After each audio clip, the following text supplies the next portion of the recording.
I'm not sure I ever believed in ghosts, spooks, the supernatural. Not really. At least not until the day I attended Casey's funeral. Casey. Crazy Casey. The man who could make lights dance, make pyrotechnics follow your heartbeat, and then make you vanish into thin air. And yet somehow, he was dead. Or at least that's what they told us. You never know, of course, with Crazy Casey. I arrived at the small church in the Peak District with the remaining members of the Silver Horse Band.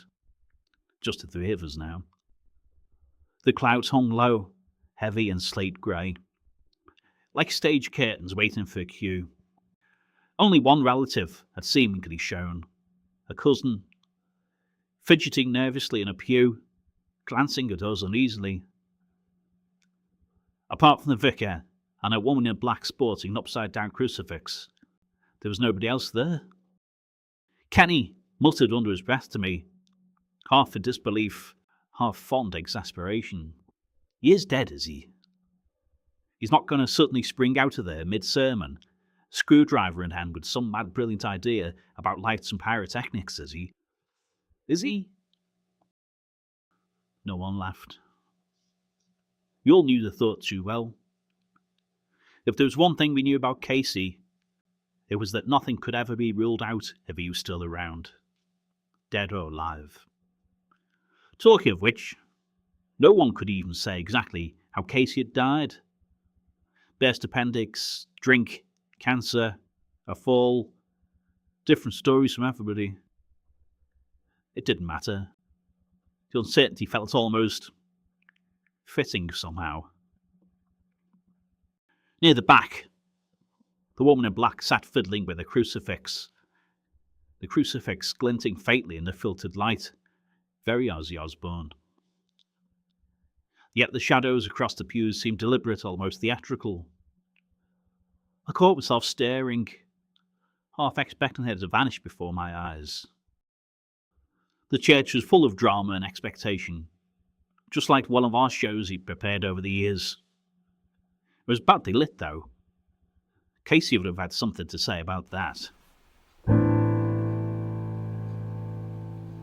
After the service, we went across the lane to the village pub. In low voices, we spoke of Casey's genius, the pyrotechnics, lights that pulsed to the bass line, the illusions that left audiences gasping. Then slowly, the stories grew stranger. I mentioned that trick he'd pulled, where, as the show concluded, each of us would vanish from the stage in a heartbeat. It had always unsettled me. And I could tell clearly, that just my mention of it unsettled the others even now. Each of us remembered vanishing suddenly and finding ourselves in the dressing room, with the applause echoing faintly, but with no memory of leaving the stage. We'd laughed it off, assuming at the time that the others knew how it had been done. None of us had ever asked. Terry, uneasy of the memory, quickly changed the subject to Casey's sartorial choices. Casey's eccentricity was legendary. The old worn raincoat he wore, absurdly menacing yet unforgettable, it seemed to absorb the light. Like a ghost coming in for a pint, said Terry. Casey's ever-present striped trousers were ridiculous but somehow fitting. And even among the laughter, a quiet unease lingered, something unspoken none of us could quite name. I decided to bring up the incident. Well, that's what I called it. It was time. If not now, at his wake, then when? I'd come close to mentioning it 1,000 times over the years, but had never dared. I suppose I feared being ridiculed. Do you know, I said, I remember one night, pre-show, the sound check. You'd all left the stage, but I was still there because the keys were playing up. Casey was in the control room at the back of the theatre. I hesitated, perhaps regretting having started this tale.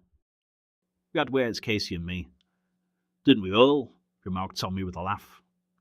He got angry and I trailed off, unable to imagine retelling it.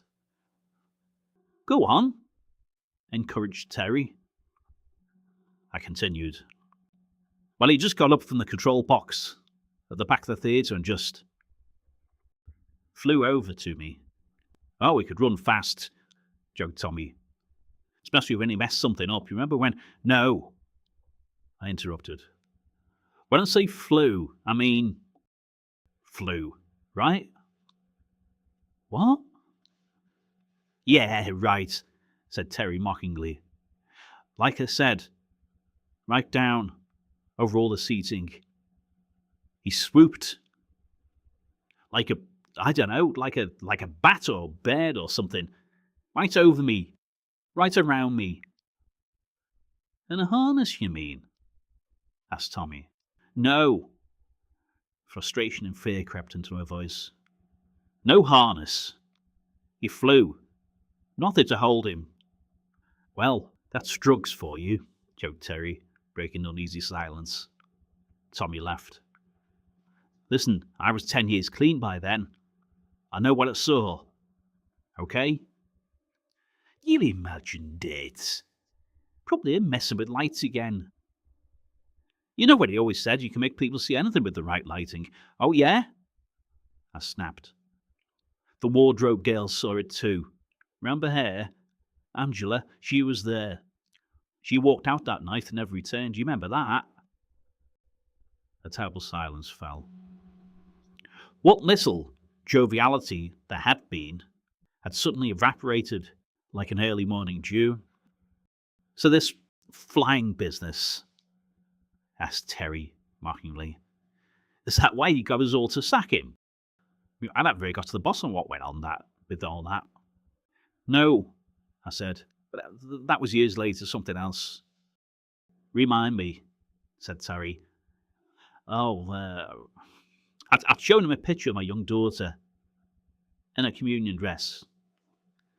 Casey snatched it off me, muttering something about innocence being overrated. Ripped it up on the spot, right in front of me. My favourite photograph of Joe. 2 years in a grave at that point. Just ripped it up just like that. That's what ended it between me and him. That's how he sacked him.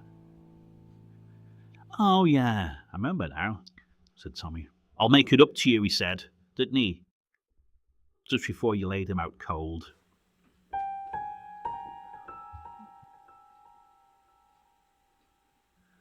He did, I replied, the little. I trailed off. The afternoon continued. As the others spoke, I felt Paps had said so much about the flying thing. Yet somehow I felt lighter for sharing it after all these years. Over the pints and half-remembered anecdotes, we all gradually realised how little we truly knew about Casey. Where he lived? Did he have any family, apart from the woman in the church? No one knew. No one could recall who had recommended him to us even. He always seemed partly elsewhere, did Casey. We'd arrive at venues and he'd already be there inside. He never lingered afterwards, never had a post-show drink. He'd vanish into the night like the last bus, joked Tommy. Eventually, anecdotes exhausted, silence fell, heavy with unasked questions, unanswered questions, unsolved mysteries. When we returned to my car, Tommy passed me his new address on a card. As I reached into her wallet to put it away, I found something unexpected. There, complete and pristine, was the photograph of Jo, my daughter, in her communion dress. Perfectly intact, image bright, as though it had just been printed. This makes no sense. None at all, I thought. Tommy had had too much to drink, again, to assist in a drive him home. You all right, he asked, as I drove. Yeah, I'm fine, I replied, though that was far from the truth of things, really. We drove in silence, reflecting on what we had learned, or hadn't, about Casey. Then a mile or so along the Sleckmore Road, I glanced up and saw it. A figure high among the rocks, the posture familiar, the gleam of the old raincoat, the striped trousers, unmistakable. We drove on. I pondered Casey's light shows, and how legendary they were. I thought about his disappearances, and how, even in death, he refused to be forgotten. I realised how little we knew of him, and yet how much he had left behind. Each of us had a story about him.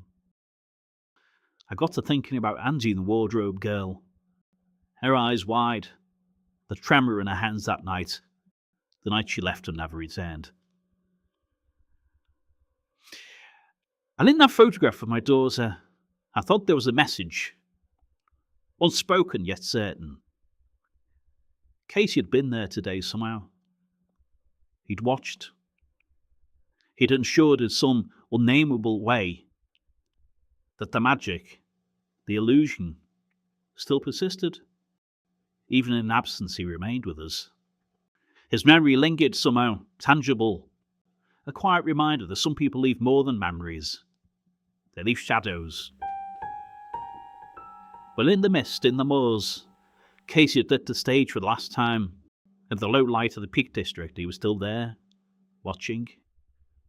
I had a sense that he was never fully of this world. You saw him too, back there?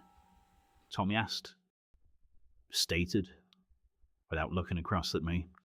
I paused, eyes fixed on the mist curling around the crags. I may have done. After all, you can make people see anything with the right lighting. That's what Casey always said.